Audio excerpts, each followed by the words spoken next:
I'm Tracy Baxter in the Times-Herald Record newsroom, where we continue to monitor recovery efforts in the wake of Hurricane Sandy.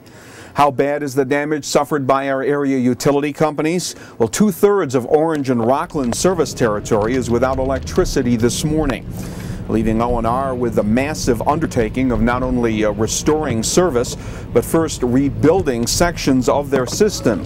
27 of their main transmission circuits were lost in the storm, along with 17 of their substations. For some, it could be a week or more before the lights come back on. Dry ice is being distributed this afternoon and evening. Those without power can get dry ice from 1 to 3 p.m. at number 40 Erie Street in Goshen. That's next to the Orange County Government Center. In Ulster County, dry ice can be obtained until 6 tonight at the Woodstock Community Center, the Accord Firehouse, Central Hudson's Eltings Corners facility in the town of Lloyd, and also at the Newburgh Home Depot. Hurricane Sandy's been blamed for at least 16 deaths across the country, one of them in our area. A woman died when a section of a trailer park roof blew off and slammed into the windshield of her car at the Mountain Valley Resort Trailer Park in Kerhonkson. The victim was identified as 69-year-old Doreen Richardson of Kerhonkson.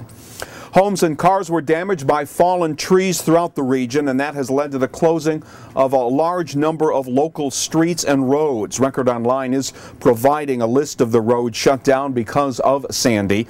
In Sullivan County, residents in Rock Hill woke up to scenes of property damage, while in Liberty, high winds took their toll as a dozen homes had to be evacuated overnight. Some were luckier than others. John Fez's home on West Main Street in the city of Middletown now has a huge blue spruce tree resting against it and the connecting power lines. We thought everything was going to be okay. The wind started to pick up a lot, and the lights flickered a couple of times.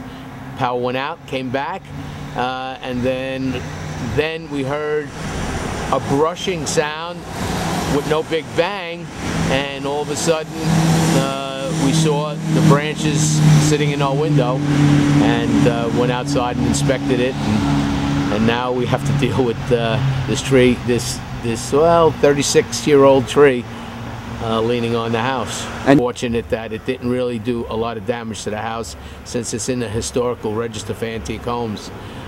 Didn't want to have to do it over again. I'll keep clicking back here at Record Online for the post-storm developments, and I'll be back in the 1 o'clock hour with the latest update.